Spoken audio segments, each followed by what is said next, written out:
dan 4 hal yang menjaminkan banyak rizki, bukan memudahkan rizki. Tolong Bapak Ibu hafal, 4 hal bukan menjaminkan rizki, bukan memudahkan rizki, tidak. 4 hal mendatangkan rizki kemari. Dan 4 hal bukan Allah kasih kemudahan berarti kita berjalan mencari rizki Allah kasih, tidak. Bukan dikasih kemudahan, tapi di mana saja kita ada, posisi kita di mana saja, Allah datangkan rizki kepada kita. Yang pertama, qiyamul lail, salat malam. Yang kedua, berbanyak istighfar waktu sahur. Kalau anda tidak salat malam, jangan tinggalkan istighfar waktu sahur. Waktu sahur kapan? Kira-kira 30 menit sebelum azan. Disitulah Allah sendiri memuji, Allah bangga dan senang terhadap orang yang sahur. Sampai ulama berkata, tidak ada ibadah yang terbaik di waktu sahur selain istighfar. Jadi boleh baca Quran, boleh salat malam, boleh zikir, boleh apapun, tapi yang terbaik istighfar. Fokus hanya istighfar.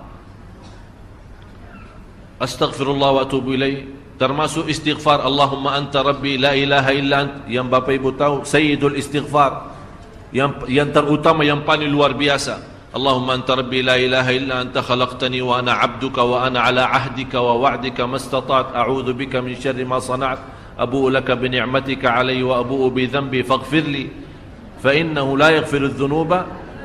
Ya Allah, kalau kita fahami doa ini luar biasa.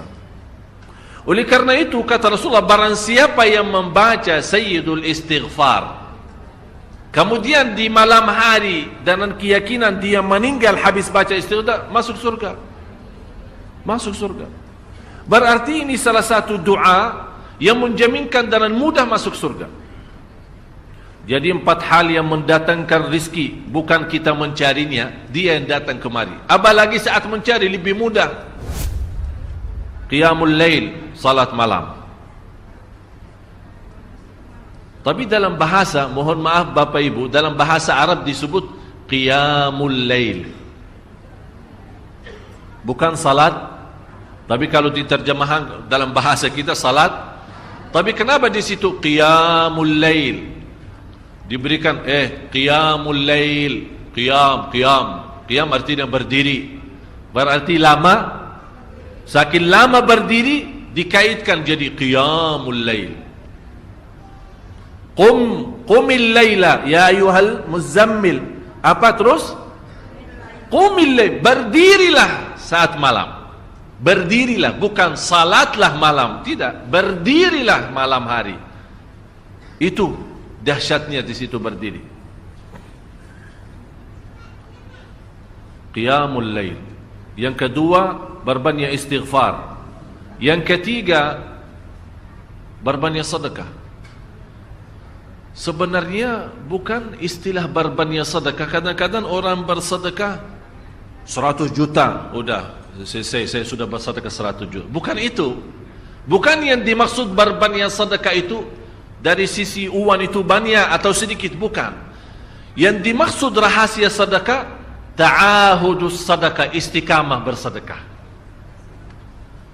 Istiqamah itu tidak menjadi masalah besar maupun kecil. Itu tidak menjadi masalah, karena bagi Allah tidak ada artinya besar maupun kecil. Kita tidak memberikan kepada Allah karena Allah Maha Kaya. Tapi rahasia sedekah itu kita terus menerus sedekah, siang, pagi, malam, siang, pagi, malam, pagi, besok, terus minggu depan, tidak pernah berhenti. Setiap ada kesempatan selalu kita membawa sedekah. Itu namanya ta'ahudus sedekah. Ta'ahud kalau dalam bahasa sebuah janjian, seolah-olah kita ada kontrak kerjasama antara diri dengan apa? Dengan sedekah. Itu kata ta'ahud, ahad, berjanjian. Saya berjanji, seolah-olah ada berjanjian antara kita dalam sedekah. Jadi tidak boleh terlepas dari berjanjian, seolah-olah kita menghormati berjanjian. Bagaimana menghormati? Kita terus kerjasama. Kita beri, Allah ganti berkah sedekah. Kita beri lagi, Allah ganti masih terus. Kita beri, masih Allah terus ganti. Itulah dahsyatnya sedekah. Jadi Bapak Ibu, jangan nunggu hari tertentu, bulan tertentu, malam tertentu kita bersedekah. Jangan. Setiap kita merasa ada berita baik, ada berita maupun ada berita buruk yang menyakiti perasaan kita, di rumah tangga kita, anak kita, suami kita, istri kita, apapun, langsung segera sedekah. Disitulah rahasianya. Ikatkan seolah-olah kita sudah membuat perjanjian antara diri dan sedekah. Dalam segala hal, hal senang maupun hal tidak, hal bahagia maupun hal sedih, hal bangga maupun hal lagi menghadapi kesusahan, kesulitan, selalu sehat dan sakit. Terus yang keempat, zikir, berzikir pagi hari dan sore hari. Berzikir pagi hari dan sore hari. Ini 4 hal Bapak Ibu. Berdiri malam hari, itu yang namanya tahajud, banjanya atau lamanya berdiri.